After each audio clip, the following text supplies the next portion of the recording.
Congratulations on joining our company. We've worked hard to build our reputation with our clients by providing them with reliable, qualified, and capable employees. We chose you because we believe you reflect the high standards set by our company. We are glad that you're joining us and want you to know that we are committed to your success. We have prepared this orientation to inform you of your responsibilities regarding employment policies and procedures, general safety rules, hazardous communication, an ergonomics overview, and on-the-job accident and injury procedures. The materials covered in this orientation are not optional. Your understanding of these procedures is vital to ensure your employment, your safety, and the safety of your coworkers. We take our responsibility as your employer very seriously, and we have gone to great lengths to provide you a safe work environment. If you are injured on the job, we will deal promptly with legitimate claims and injuries. We have workers' compensation insurance that will pay your medical expenses and wages. We also have extensive experience investigating claims and will fight fraudulent claims with all available resources. We provide equal employment opportunities to applicants and employees without regard to race, religion, sex, age, disability, or any other basis protected under law. Equal employment opportunity will be extended to all persons in the employer-employee relationship. Reasonable accommodations are available to qualified individuals upon request. We prohibit all forms of workplace harassment. Harassment can be unwanted and offensive conduct that causes an intimidating or hostile working environment. Employees who believe they are victims of harassment in the workplace should immediately report the facts of the incident to us. Our company has a strict substance abuse policy about being under the influence of drugs or alcohol in the workplace. You will be given the specifics of our substance abuse policy and are required to sign a drug screen consent indicating that you understand and agree to our policy. The first step in achieving success is to be committed to your job placement and to meet the following expectations. Complete your assignment. Let us know if it doesn't sound right for you. Once you accept it, we rely on you to complete it. Make a good first impression. We will provide you all the information you need in preparation. You should arrive at your assignment early, dressed appropriately, and prepared. Introduce yourself and ask questions. Don't be afraid to ask how something is done. When possible, at the end of the day, let your supervisor know what you've achieved and the status of your work. Complete your record of time worked, making sure to get all required signatures and submit it according to schedule. This will ensure you receive a paycheck on time.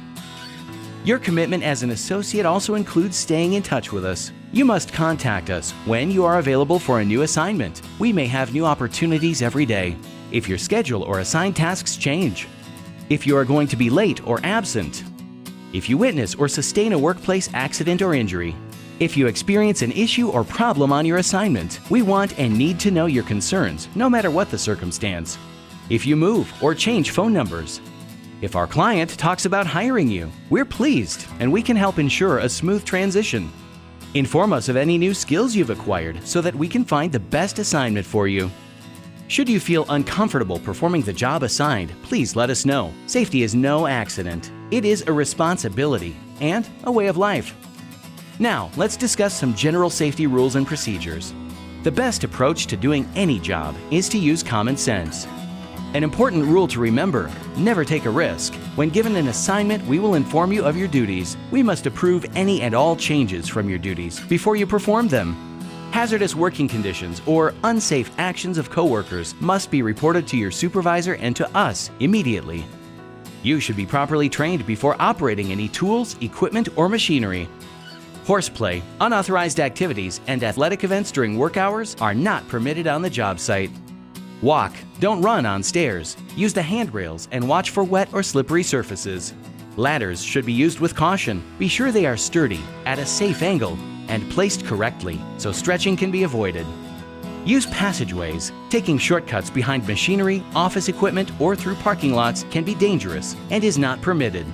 Use proper lifting procedures. Keep your hands clean. Skin irritation can be caused by simple things such as chemicals in paper and ink. Keep your work areas clean and clutter-free. Do not continue working if you feel ill. Stop what you are doing and notify your supervisor. Dress according to your job and always use required personal protective equipment or PPE. Our employee dress code states, you must be neat and clean. Never wear torn or loose clothes that could easily be caught in machinery or cause a hazardous situation. Earrings, bracelets, neckties, and necklaces create hazards if caught in machinery. Your hair should be clean, pulled, and tied back. A hazardous condition can develop at any time. When you drive to work, you use caution. When crossing the street, you look for oncoming traffic. Likewise, in the workplace, you must continuously protect yourself by making good judgment decisions. Some of the more common hazards to be aware of are overhead hazards. These might include suspended loads that could fall, sharp objects or corners at head level, electrical hazards, which can include exposed electrical wires, frayed electrical extension cords, overburdened electrical outlets. Another common hazard that can show up in almost any environment is bloodborne pathogens. A bloodborne pathogen is an infectious microorganism found in human blood that can cause disease. Here are important guidelines you should be aware of in the workplace. Treat all blood and bodily fluids as if they are contaminated with HIV, hepatitis B, or other potentially harmful microorganisms. Wear all appropriate personal protective equipment if you are working around sharp objects or if there is a possibility you may come into contact with infectious materials.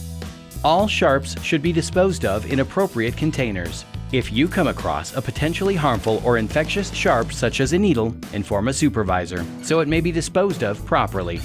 If you are stuck by a needle or other sharp, or if you get blood or other potentially infectious materials in your eyes, nose, mouth, or on broken skin, you should immediately flood the exposed area with water and clean any wound with soap and water or a skin disinfectant if available.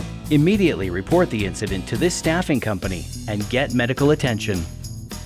You should also be aware of natural hazards, such as changes in the terrain. Look before taking a step to avoid tripping. To reduce walking hazards, always follow designated traffic flow areas, especially in warehouses. Do not take shortcuts around machines or walk in travel areas designed for machines such as forklifts. Lifting hazards exist in most work environments. Use the following guidelines to prevent injuries. Think about the proper way to lift an object before attempting to lift it. If the load is too heavy or awkward to handle yourself, ask for help. Plant your feet close to the load and grasp the load firmly. Lift gradually by using your leg muscles. Keep your back in a natural, comfortable position. Don't twist or overreach. Reverse the procedure to set a heavy object down. If a load is falling or off balance, do not try to catch it. Practice question number 1. True or false? You are expected to take unsafe risks in order to get the job done. Practice question number 2. When lifting a load, you should A. Bend at the waist and use your back for power. B. Never ask for help. C. Use your legs and keep your back straight.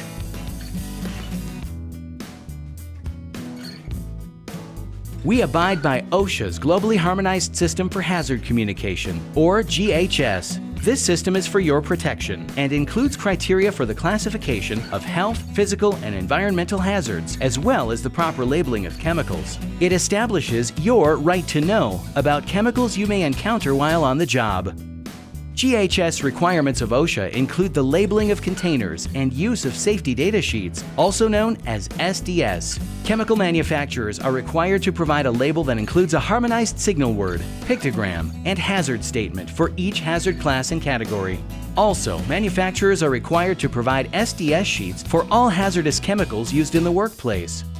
If you are assigned to a work site where you will be around chemicals, you will have access to GHS information, including safety data sheets. If you are not sure about a chemical, ask your supervisor. Should you be asked to handle chemicals and you have not received the proper safety training, contact us immediately. Remember, it is your right to know, and it is your responsibility to comply with any specific worksite safety rules and procedures relating to hazardous materials. Ergonomics is the design and arrangement of people and things to interact efficiently and safely. Computer and desk work may appear easy, but repetitive movements or prolonged awkward postures can lead to localized pain and injury. Adjust your work area and change the way you sit, stand, and position your hands to allow different muscles to provide support while others rest. On break periods, be sure to stretch and move around. This provides rest to the muscles and allows them time to recover. Alternate job duties when possible, mixing non-computer related tasks into the workday. Workstations and equipment must sufficiently adjust to make occasional changes in posture and must be maintained and function properly. Workstations should permit the following: head and neck to be upright, Head, neck, and trunk to face forward. Trunk to be perpendicular to the floor. Shoulders and upper arms to be perpendicular to the floor. Upper arms and elbows to be close to the body. Forearms, wrists, and hands to be straight and parallel to the floor, never bent upwards or downwards. Thighs to be parallel to the floor and lower legs to be perpendicular. Feet to rest flat on the floor or be supported by a stable footrest. When using a keyboard and mouse, arrange your area following these guidelines. Your keyboard should be stable. Your mouse is located directly next to the keyboard so that it can be used without reaching. The devices are easy to use and not too large or too small for your hands. Your wrists and hands should never rest on any sharp or hard edge. Your monitor should be positioned so that the top line of the screen is at or below eye level so that it can be read without bending your head or neck down or back. The monitor distance allows you to read without leaning your head, neck, or trunk forward or backward. The monitor is positioned directly in front of you so that you are not twisting your head or neck. Reflective glare on the monitor screen from windows or overhead lights is minimized or eliminated. Glare may cause you to assume an awkward posture. Document holders should be stable and large enough to hold the documents you are using. They should be placed next to and in line with the monitor to minimize head movement when you look from document to screen. Wrist rests should be padded and free of sharp and square edges. Rests should allow you to keep your forearms, wrists, and hands straight and parallel to the ground when using the keyboard or mouse. If you perform tasks while talking on the phone, the telephone should be used with head upright, not bent, and shoulders relaxed, not elevated. Headsets are ideal in this situation and may be available upon request. Practice question number 3. True or false? When using a keyboard, it is all right to rest your hands, wrists on a sharp edge.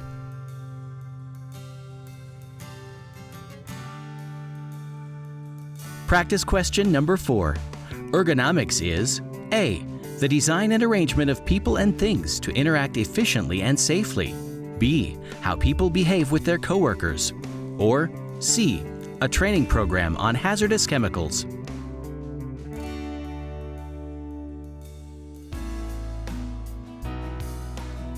Know your work environment. An approved first aid kit should be easily accessible. Notify your supervisor if you need any item commonly kept in the first aid kit. Become familiar with fire safety and evacuation plans posted at all work sites. Great care has been taken to place you in a safe working environment and to instruct you on performing your duties safely. Our clients are committed to providing a safe work environment. However, accidents can occur at even the safest work sites. Therefore, it is very important that you comply with the policies and procedures for on-the-job accidents and injuries. Guidelines you should know and follow are: proper notification concerning any on-the-job injury is vital to ensure prompt medical treatment. Your supervisor will help you follow this process. Unless it is an emergency, it is your responsibility to contact our office immediately and inform us of your injury. Never assume someone else has contacted us. A representative from our office will coordinate your transportation and may meet you at the clinic or physician's office. As with every incident, we conduct a thorough investigation. In compliance with our substance abuse program, you have signed a drug screen consent form. Post-accident drug testing may be implemented when employee drug use is likely to have contributed to the incident. Modified or restricted duty is provided to get you back to work as quickly as possible without losing time or compensation. As a quick review, immediately report any on-the-job accident or injury, no matter how insignificant it may seem. If you wait even one day, workers' compensation benefits for the injury or claim may be questioned. One final point: by signing your record of time worked and/or signing for your paycheck, you are verifying that you reported any on-the-job accident or injury that you sustained or witnessed during that time period. Our commitment to your safety includes safety education in the form of meetings, reminders, and in some cases, safety incentive programs. We expect you to participate. As our employee, you may have suggestions concerning safety at the job site. Your suggestions are welcomed and encouraged and will never have a negative effect on your employment. Practice question number 5. If you experience an on-the-job accident or injury, you should immediately report the incident to A. Your supervisor at the client site. B. This staffing company. C. both your supervisor at the client site and this staffing company.